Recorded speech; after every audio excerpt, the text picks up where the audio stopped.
माननीय एमपी श्री मनीष पाठक, डॉक्टर पद्मनीष पाठक, तमाम टेक्नीशियंस और नोबल जॉब करने वाले पैरामेडिक्स, जिनको हम आगे चल के इतना नोबल काम करेंगे कि पूरा देश सराहनीय होगा।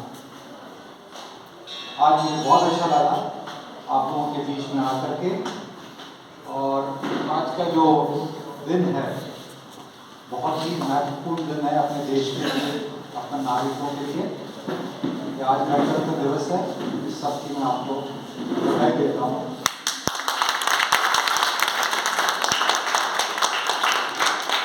हम लोग बहुत कुछ सीख रहे हैं कि हम लोग एक आज़ाद देश में पैदा हुए, बड़े हो रहे हैं, और अब हम चाहते हैं कि हम इस देश के लिए क्या करें। मैं आप लोगों को एक बहुत पुरानी कहावत है जो मुझे बचपन से पसंद आती थी, हमको बड़ी मोटिवेशनल फॉर मी, जो मैं आपको बताना चाहता हूँ। Ask not what your country can do for you. Ask not what your country can do for you. Ask what you can do for your country.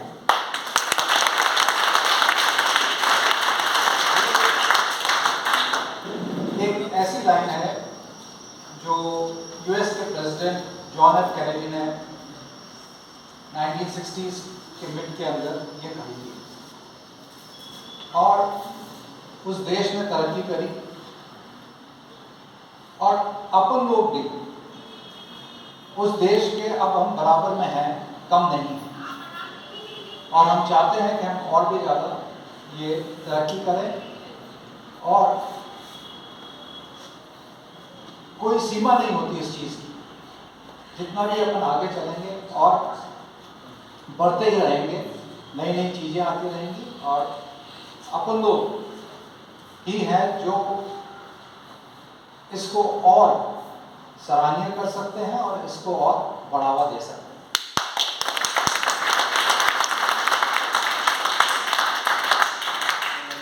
अब जो कि मैं फौज के अंदर रहा, 36 साल की नौकरी करी, कई चीज़ें सीखने को मिली, कई चीज़ें हमने सिखाई भी, लेकिन मेरे पास में कुछ ऐसी चीज़ है जो मैं चाहता हूं कि आप लोग उसके ऊपर जितना हो अमल करें, to make a better human, कि अपने आप को एक बढ़िया इंसान बनाए। ये मत सोचिए कि मेरे साथ वाला ऐसा है, वो ये कर रहा है, उसको इतनी तरक्की हो रही है। Shortcut is no cut. हर समय ऐसा काम करिए कि उससे आपको भी खुशी हो और दूसरों को भी खुशी हो। मेरे पास में ये कुछ ऐसे टॉपिक्स हैं जिनको अगर मैं बोलना चाहूँ तो बहुत लंबा समय निकल जाएगा, लेकिन मैं सिर्फ टच अपॉन करूँगा, और हो सकता है मैं जो बोलूँ आप लोगों के ज़हन में आए और आप लोग उसके ऊपर कुछ आगे भी अमल करें। जो चीज़ें मैं आज टचअप करना चाहता हूँ वो है discipline, motivation, dedication, sincerity, hard work, and top of it loyalty.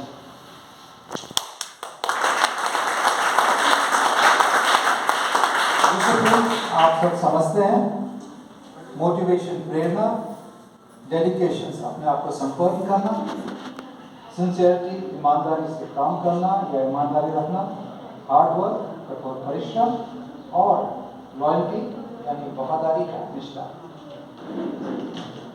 Discipline जो है वो ट्रेन किया जाता है। अपने पास में कोई पैदाइशी चीज़ नहीं है। अगर हम अपने आप को डिसिप्लिन करेंगे तो हमें ये पता रहेगा कि हम एक लाइन ड्रॉ कर लेते हैं, ये करना है, ये नहीं करना है, और जो चीज़ नहीं करनी है उसके लिए अपन को बुरा नहीं लगना चाहिए कि हमने ये नहीं किया। ऐसी चीज़ कभी मत करो कि जिसको आपको लगे कि अरे ये नहीं किया, ये तो गलत हो गया। हर एक समय वो चीज़ करो जो आपको अच्छी लगे और आपको ये लगे कि हाँ, जो चीज़ मैं कर रहा हूँ वो दूसरे के फायदे के लिए भी है, किसी को नुकसान नहीं पहुँचाएगी। तो उसके लिए अपने आप को डिसिप्लिन करना है। दूसरा आता है मोटिवेशन, प्रेरणा। लाइफ के अंदर एक चीज याद रखना, ऑलवेज बी पॉजिटिव। डॉक्टर वाला बी पॉजिटिव नहीं, ओके, बी पॉजिटिव कि जो भी आप सोचे, जो भी आप करें, हर समय अच्छी चीज देखें। अगर आपको कोई इतनी अच्छी चीज नहीं दिखती है, लेकिन उसमें भी आप ये ढूंढने की कोशिश करें इसमें अच्छी चीज क्या है, और आपको सच्ची में उसके अंदर आपको अच्छी चीज दिखाई देगी। और ये चीज बहुत जरूरी है कि जब तक हम अच्छाई नहीं ढूंढेंगे, बुराई ढूंढना बहुत आसान है, उसकी कोई सीमाएं नहीं है। लेकिन अच्छाई जो है अगर अपन ढूंढ लेते हैं तो अपन को ये लगता है कि हाँ, इस चीज में कितनी अच्छाई है और इसको अपन कैसे अपने आप और अच्छा कर सकते हैं। हर एक समय दूसरे के लिए एग्जाम्पल बनिए। ऐसा काम करिए कि लोग आपको ऊपर देखें कि हाँ भाई, ये बंदा है या ये है बंदी है जिसने ये काम किया है, एक अपना एग्जाम्पल दिया है और हमें इस एग्जाम्पल को फॉलो करना चाहिए। Be an example for anything you have in life. Always try to be the best और हर एक चीज को अकम्प्लिश करिए। अगर आपने कोई चीज सोच ली है तो ये नहीं कि इतना सोच लिया, छोड़ यार बाद में करेंगे, नहीं। अगर सोच लिया है तो उसको फिर फिनिश करके, अकम्प्लिश करके फिर बोलो कि हाँ। And that level of confidence जो आपके अंदर आएगा वो इतना सराहनीय होगा कि आप खुद अपने आप को, जब कहते हैं ना बॉडी लैंग्वेज जो है वही चेंज हो जाएगी। So this is about motivation. Dedication. आप किसी भी जगह हो, जब तक डेडिकेशन नहीं होगा आप लोगों को वो काम पसंद नहीं आएगा। पैशन होता है, दिल में एक ऐसी लगन होती है कि ये काम, आज आप लोग पैरामेडिक्स बनने जा रहे हैं, ये एक इतना नोबल जॉब है जिसके लिए कोई सीमाएं नहीं है। अगर कोई बंदा बीमार है, किसी को चोट लग गई है और उसको तकलीफ है, तो आप लोगों को भगवान का रूप मानेगा। आप जो करेंगे उसके लिए वो सब उसको एक्सेप्ट करेगा। तो ये चीज आपको जो है काम करना है और ये सोच के करना है, वर्क रिलेंटलेसली, यानी कि बिना किसी थकान के अपना काम करते रहना है। डेडिकेशन, ये नहीं कि मेरे लिए अपना टाइम चाहिए। अब आप लोगों को अपना टाइम नहीं है, अब आप लोग जो है अपने आप को दूसरों के संपूर्ण कर चुके हैं। एक चीज और जो जब मैं ट्रेनिंग में था तो मुझे बताई गई थी और जो मैं आज तक फॉलो करता हूँ, डोंट एक्सपेक्ट रिवॉर्ड्स। कि आप लोग ये मत सोचे कि मैंने ये काम किया, मेरे को किसी ने कुछ बोला ही नहीं, कंधे पे पीठ पे तपतपी नहीं दी, कोई जरूरत नहीं। आपने कोई काम सोचा है, आपने किया है, बढ़िया, you are satisfied, you are happy, forget it.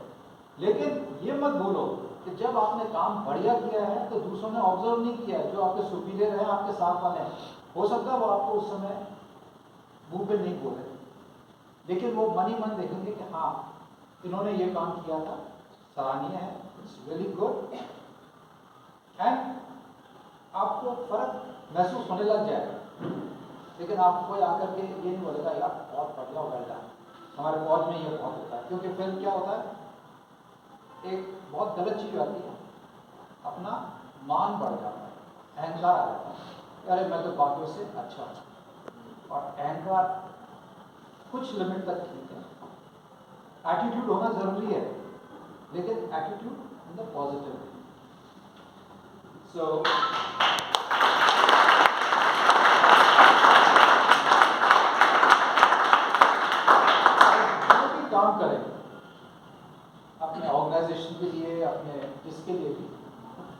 Goodness में करें, सही सोच के करें।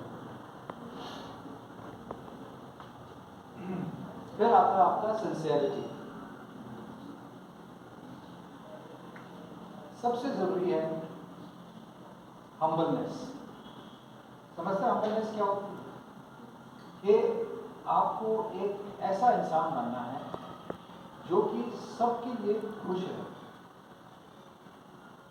अपन लोग मिसाल देते हैं हमारे पूर्व प्रेसिडेंट के लिए, डॉक्टर अब्दुल कलाम आज़ाद के लिए, कि वो कितने आदमी थे बढ़िया, कि वो हर एक से मिलते थे, चाहे वो बच्चा हो चाहे टॉप, मतलब जो प्रेसिडेंट है वो टॉप से टॉप लोगों से मिलते हैं। लेकिन उनका बातचीत करने का तरीका, उनका तौर तरीका इतना क्या बोलने के हम्बलनेस में होता है, इतना प्यारा होता है कि आपको लगे कि मैं इनसे और बात करूं, उनके साथ कुछ और बात गुजारूं। तो ये फीलिंग आपकी आनी चाहिए। अगर आपने कभी कोई गलत काम किया है, मैं फिर बता रहा हूं, अगर आपने कभी कोई गलत काम किया है तो आप जो है उसे स्वीकार करें कि हाँ मैंने गलत किया है और इसको मैं अब ठीक कर दूं। गलत काम करेंगे तभी करेंगे जब आप कोई काम करेंगे। अगर आप काम ही नहीं करेंगे तो सही और गलत का कैसे पता चलेगा? तो आपको जो है जब भी कोई गलत काम हो जाता है, चाहे 1% गलत हो, एक्सेप्ट करो, जी ये हो गया, गलती हो गई, सुधारने की कोशिश करें। ये नहीं कि उसको छुपाने की कोशिश करें, क्योंकि फिर आप कुछ नहीं सीख पाएंगे और फिर एक गलती, दूसरी गलती, तीसरी गलती, आप हर एक को छुपाने की कोशिश करेंगे और फिर क्या हुआ, जो मैंने पहले बताया था, पॉजिटिविटी वो आपकी चली गई, फिर आप नेगेटिव थिंकिंग में आ जाए। So always be acceptable to any false things. Hard work के ऊपर मैं जब भी अपने ट्रिप्स को या कहीं पे भी जाता हूँ तो मैं बहुत देर तक बात करता हूँ, लेकिन वो तब होता है जब कोई कारण से। आप लोगों सबने सुना होगा कि there is no shortcut to hard work, यानी कि अगर आपने हार्ड वर्क करना है तो उसका कोई शॉर्टकट नहीं है। काम करना है, काम करना है, नहीं करना है बैठो, लेकिन अगर कर रहे हो तो करो और करना चाहिए, बहुत जरूरी है। हम लोग जो है,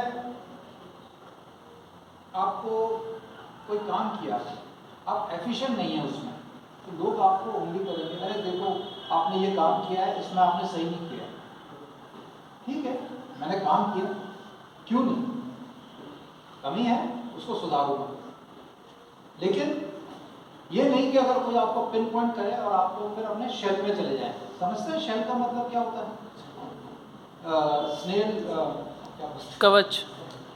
कवच के अंदर, मतलब जिस तरह से आप मैं उदाहरण देना चाहता था, स्नेल होता है, स्नेल समझता है ना आप लोग? समझते हैं स्नेल होता है, उसको आप टच करेंगे तो वो क्या करता है, अंदर घुस जाता है, शेल में चला जाता है और फिर वो खूब देर तक बाहर नहीं आता है, क्योंकि उसको लगता है कि मेरे को किसी ने कुछ कर देगा।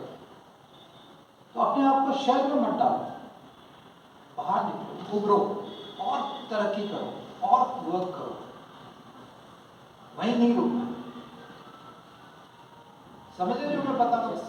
क्योंकि ये चीज आप लोग हैं, यूथ हैं, आगे चल करके आप ही लोगों ने इनके ऊपर अमल करना है। और मुझे बड़ी खुशी हुई, मुझे डॉक्टर पाठक ने जो आप लोगों के बारे में बताया, मुझे बहुत अच्छा लगा कि you all are such hard working youngsters and we have got wonderful things to do in life. तो आप लोग जो है बहुत कुछ कर सकते हैं, बहुत कुछ सिखा सकते हैं और ऐसी चीज़ें कर सकते हैं जिसके लिए अगला आदमी आपके लिए शुक्रगुजार रहेगा उम्र भर के लिए।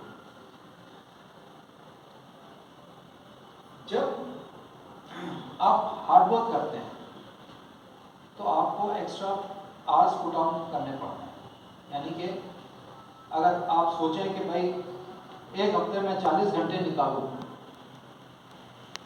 उससे दुनिया नहीं बदलेगी। 40 घंटे का मतलब हुआ कि आप दिन में 5-6 घंटे काम कर रहे हैं, वो तो हर एक करता है, लेकिन आपको एक्स्ट्रा एफर्ट करने पड़ेंगे। कम से कम 80-90 घंटे, कहते हैं ना कि 24 घंटे पढ़ाई के अंदर निकालो, सोने के लिए भूल जाओ, ये करो। और जब आप इतना काम करेंगे तो आप फेल भी होंगे, लेकिन ये चीज याद रखना कि जब आप फेल होंगे तो आपके पास एक्स्ट्रा टाइम है उस फेलियर को इम्प्रूव करने के लिए। ये नहीं कि मैं फेल हो गया, बैठ गया। फेल का मतलब ये नहीं कि कक्षा में फेल हो गया इन एवरीथिंग, कि मैं फेल हो गया, नहीं। आप क्योंकि एक्स्ट्रा टाइम कर रहे हो तो आप उसके ऊपर आप जल्दी वापस आ जाओगे, और क्योंकि आपके पास एक्स्ट्रा टाइम है। सो डोंट वरी, जितने भी टॉप के लोग हैं, आप उनके कभी उनकी बायोग्राफी पढ़िए, उनके बारे में पढ़िए, तो आपको लगेगा कि ये लोग सुबह 3-4 बजे उठ करके काम शुरू करते हैं। जब हम बच्चे थे, हमारे शिक्षक हमें कहते थे कि भाई जल्दी उठोगे तो आप दुनिया से आगे रहोगे। तो वही हाल है कि आप दुनिया से आगे हो। जो चीज़ बंदा 8-9 बजे सोचेगा, वो आपने सुबह 3-4 बजे 5 बजे सोच लिया। जब तक वो अपनी सोच पूरी करेगा तब तक तो आप उससे आगे निकल चुके हैं और कुछ 2 नई चीज़ें करेंगे। तो ये बहुत जरूरी चीज़ है कि हार्ड वर्क की कोई सीमा नहीं है, और हार्ड वर्क से, जैसे हमारे फौज में कहते हैं, nobody died of hard work. Okay, it's only कि when you stress hard work then you die. तो स्ट्रेस नहीं करना। And last and not the least, जिसको मैं सबसे ऊपर सोचता हूँ इन सब चीज़ों के ऊपर, वो है लॉयल्टी। जब तक आपके पास में लॉयल्टी नहीं है, आप एक ऑर्गेनाइजेशन के, एक सभ्यता के एक पार्ट नहीं बन सकते।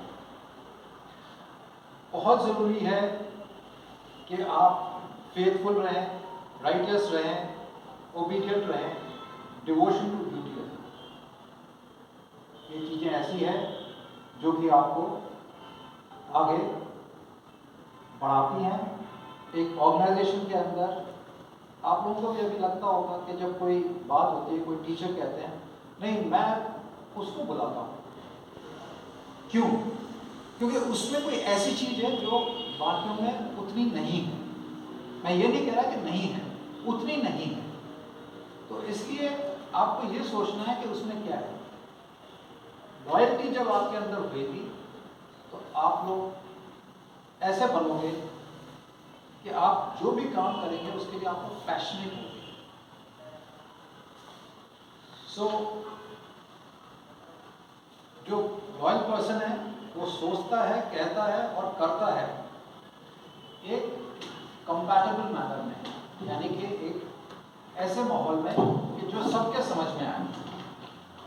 सो ये आई जस्ट थॉट मैं आपसे टच ऑन कर दूँ इन चीज़ों को कि कुछ होए। और फाइनली मैं वाइंड अप करता हूँ। एक छोटी सी कहानी है। मैं राजस्थान का हूँ, तो हमारे वहाँ पे जो है राजा लोग होते थे, वो लोग हर समय इसमें अपना दिमाग लगाते थे कि मैं दूसरे किले को फतेह करूँ और अपना एरिया बढ़ाऊँ, और ये सब है। तो वही एक कहानी है कि एक राजा था, किसी किले के ऊपर फतेह करने जा रहा था। उसकी पूरी सेना थी, उसका सेनापति साथ में था। और जब वो निकला तो रास्ते में भील होते हैं राजस्थान के अंदर, जो ट्राइबल पीपल होते हैं, और उनका काम यही है लूटपाट करना और ये सब करना। तो उन्होंने उन पर अटैक कर दिया। तो सेनापति आया, राजा को बोला कि भीलों ने अपने ऊपर हमला कर दिया है, तो हम क्या करें, मार दें उनको? बोलते नहीं।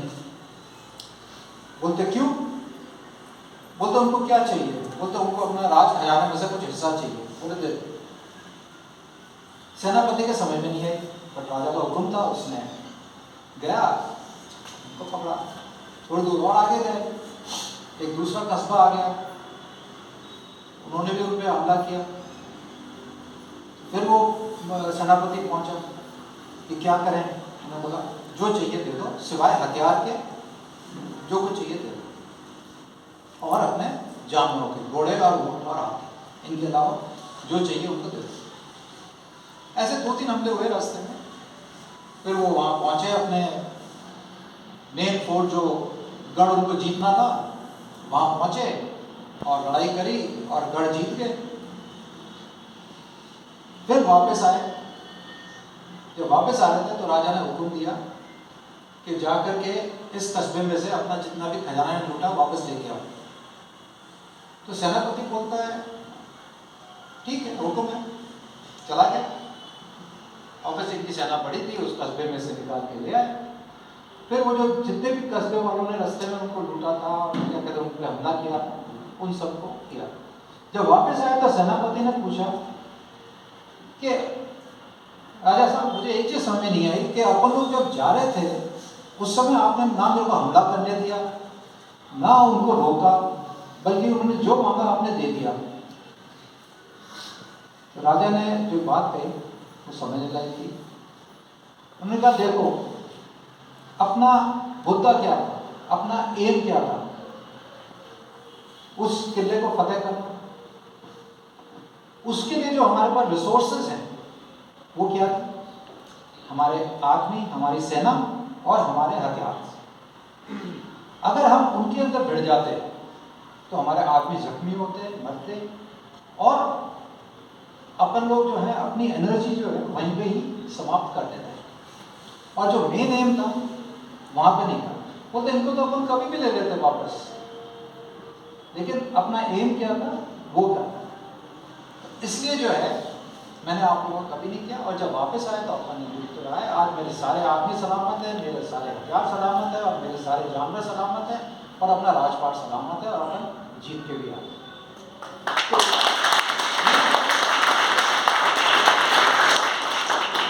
ये जो आपको मैंने आज जो ये पॉइंट्स बताए हैं, अगर आप इस पानी पे ध्यान देंगे तो ये सारी चीज़ें इस के अंदर मिलती हैं। इसी के साथ मैं आप लोगों को सबको धन्यवाद देता हूँ कि आप डॉक्टर पाठक से मैं बहुत इम्प्रेस्ड हूँ आज। एंड मैं कहता हूँ कि जो कुछ भी मेरे से बनेगा इस इंस्टीट्यूशन के लिए, कभी भी किसी भी तरह से मैं आ सकता हूँ, मैं जरूर आऊँ। और कोई भी मदद अगर कभी भी चाहिए, मेरे जितने काबिलियत में है मैं जरूर करने की कोशिश करूँगा। आप सब लोग को आगे के लिए, फ्यूचर के लिए all the best and thank you.